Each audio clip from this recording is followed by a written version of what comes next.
Don't leave me hanging. It's go time. Hey everybody, this is Josh, and here we are on Game 4 of the GoSuGuide.com showmatch series. It's a best of 7 between the Ukrainian Zerg player Dimaga, he is the red Zerg here down on the bottom of Desert Oasis, and his opponent is the French-Canadian Protoss terror KiWiKaKi, and everyone is a terror. I just like saying that they're terrors, but this is Game 4. Desert Oasis, not sure what we're going to see. Saw some crazy stuff out of both players already this series.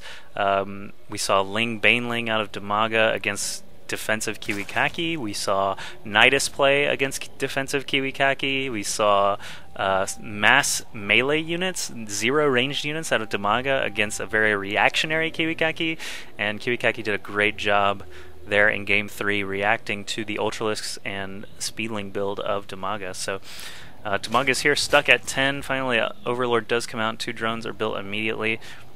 We'll have to see if he goes for a spawning pool first or a hatch first. Usually it's been spawning pool first and the immediate Zergling speed upgrade, except for Game 1 where he didn't get a hatch at all.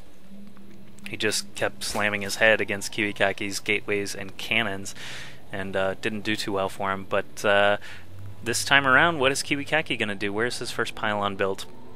Way over here on the side, so he is going to get a forge first. Forge first for KiWiKaKi, very interesting. Even that pylon placement is pretty interesting. But Dimaga, on the other hand, has not built a pool yet. Even he's at 16 food already and 300 minerals. Now he's dropping the pool. I'm wondering why he delayed there, and he's getting gas at the exact same time. So he is not going to have 100 gas. It won't be possible. He won't have 100 gas ready for when that spawning pool finishes. KiWiKaKi actually doing a block off again like we saw on Lost Temple to delay any sort of lings. However, this time around Dimaga's pool is so much later than it was in that first game that this, I have to imagine, is not going to matter too much. He'll probably just wait till he has 8 lings. Oh, it's a cannon contain. Never mind, that certainly changes things. So he went forge first, cannon contain on Desert Oasis. He's going a mineral only build. Would not be surprised if he built a gateway here too and just started making zealots to really frustrate Dimaga. Has Dimaga seen those pylons? Yes, he did see it with the scouting drone. He even saw that cannon with this Overlord. So now that he does have his Overlord over here, he sees that there's a gateway and a forge only. This drone can kind of do whatever he wants at this point. Assimilator coming up for KiWiKaKi. Only 1 cannon still, so Dimaga might be able to break out of this easier than I imagined. He can actually just park the queen up here and kill this pylon off without too much problem. So first queen finishing up. Dimaga getting gas very quickly. Not sure what he's going to try and do now, since he's only going to have 1 hatch this game. Not sure if this will work out too well for him, and he is down. Right now KiWiKaKi is leading the series 2-1, so if he loses here, it could be a big psychological impact against Dimaga being down 3-1 in a best of 7. So we'll just have to see how he handles it. This first gateway is finished. There is no cybernetics core just yet. There goes the cybernetics core. Dimaga is able to see all of this, of course, with his scouting drone. And what is he building first? He's getting that Roach Warren while he techs up to Lair off of this 1-base double gas. Fortunately for Dimaga, he's well versed in the 1-base Zerg play, like we saw on Scrap Station. He was on 1 base for a long portion of that game and did quite well for himself. But KiWiKaKi just getting a zealot basically to help deal with this very pesky scouting drone. The drone sees double gas, I believe. No, yes, he did. He did see the double gas. Roach Warren about to finish up. Lair getting finished up as well. Probably going to be getting Mutalisks, if I had to guess. Or extended range Hydras. Probably Mutalisks.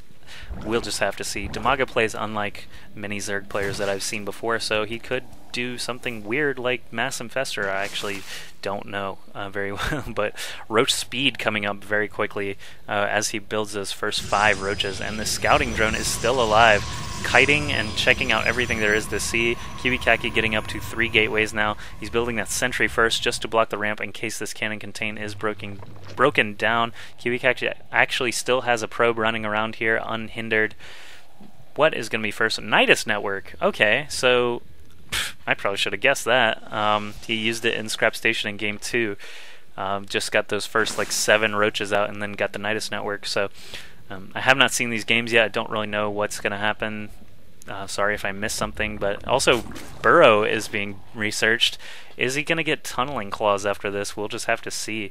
But mass roach burrow Nidus network. He's got one Overlord in a spot here where he could potentially get in a Nidus worm, but I don't like this positioning because actually this one Stalker and Sentry would be able to kill a worm off before he's able to do anything with it.